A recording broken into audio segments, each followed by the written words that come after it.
House had shaken up pop and rejuvenated rock, but its impact on British culture wasn't just musical. You probably had black friends and I had white friends, but you wouldn't party together. You would not party together. It just wasn't that way. After work, you went your way, I went my way. Do you know what I mean? That's how it was in the 80s, like it or not, it was. But what the rave scene did, it put everybody together. After work, they came together. As the 80s ended, the country found itself dancing to the same drum. We started to experience going out to raves and seeing all different cultures under one roof. Because in our vibe, when we was growing up doing our thing, it wasn't like that, as he said. It was just a black thing or a white thing. So we were going out and seeing this culture of things mixing up, and we was a part of that. We were like, yeah, this is good. Inspired by the spirit of rave, Warehouse party crew Shut Up and Dance added breakbeats to the emerging British sound. If you went to a rave back then, as you probably did yourself, taking ease, naughty band, no comment. you would notice that everything was drum machines. Everything was dum dum, just straight 4 beats. But when we was making music, it was using break beats.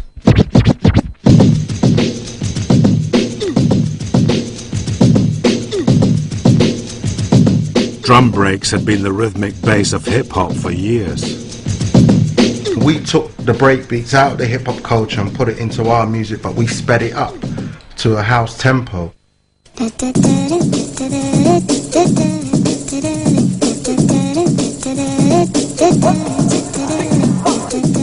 By strapping an up-tempo break onto a basic house rhythm, Shut Up and Dance took the music another step away from the clubs of Chicago and New York.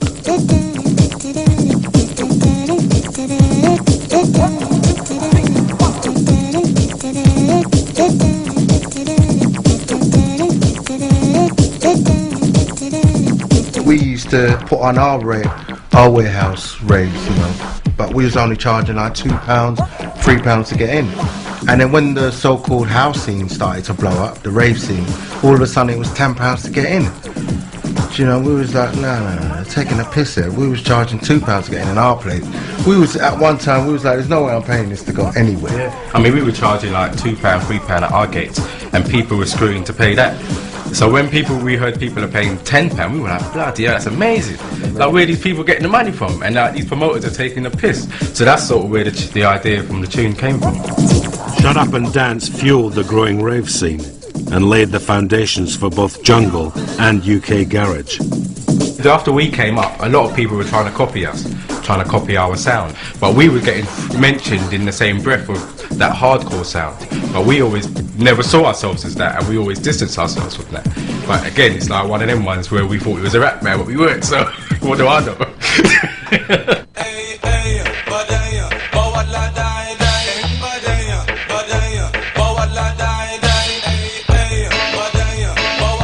As house entered the 90s, it continued to stir up new musical styles.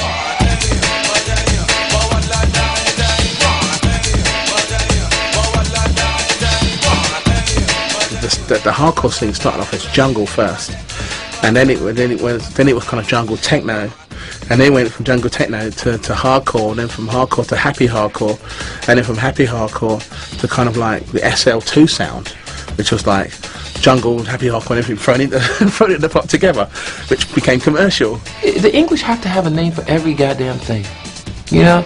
It's ridiculous, man. It's just got to be something, and it's always got to have some sort of marketability behind it. And I know it's a business, but golly, I mean, here we are still trying to retitle and rehash old music with new titles and new genres and all this kind of shit. I mean, what is it now? I don't even know what it is anymore. It's always something new, some stupid ass name for music. Whatever names you called it, it wasn't going away. 2 years after it mushroomed in the English countryside, the rave scene had grown from the illegal parties of '88 into huge licensed events. No longer underground, rave was mainstream.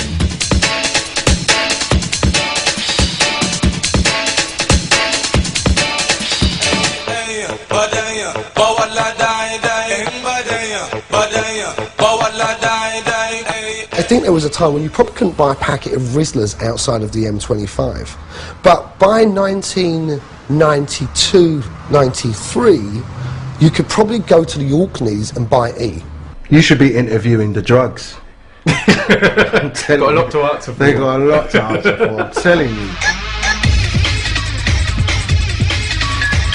You have to think, kind of the people that made the original house records, the Detroit and Chicago DJs, most of them didn't take drugs. In fact, they were kind of opalled. You know, this was a technological experiment for them. You know, the use of the 303 and stuff. In England, this was the music being driven by drug taking.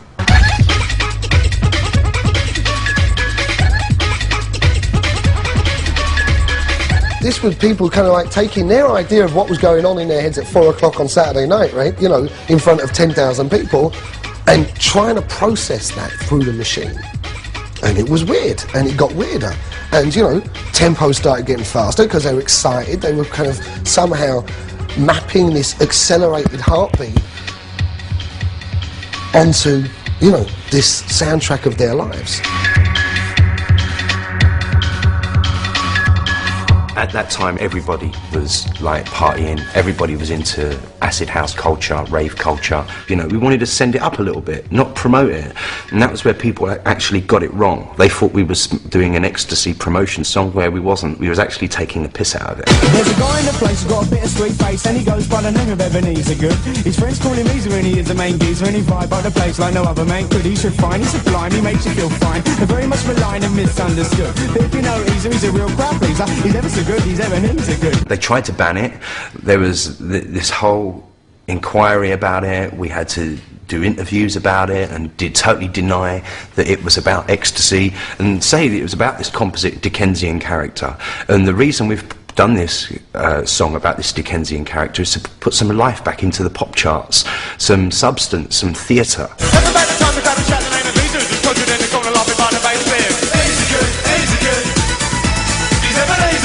People just think it's the chorus. The chorus pales to insignificance when you listen to the verses. Like, there's a guy in the place, got a bit of sweet face, and E goes by the name of Ebenezer Good. So there's the confession there. His friends call him Easer, and E is the main geezer. E vibes up the place like no other man could. E's refined, E's sublime, E makes you feel fine. They're very much maligned and misunderstood. But if you know Easer, E's a real crowd pleaser. E's ever so good. E's Ebenezer Good. And it's every line. Every line. Anyone got any underlay? I was on Radio 1 being interviewed by Mark Goodyear and they was talking about Ebenezer Good, and Mark said to me, so on Top of the Pops last week, you said, has anyone got any underlay? What was that all about? I said, oh, it was a rug reference. Easy good, easy good. He's Ebenezer Good, easy good, easy good. He's Ebenezer Good. This far down the line I can put my hands up and say, yeah, it was all about ecstasy. At the time we couldn't because we would have got banned. They failed to ban us.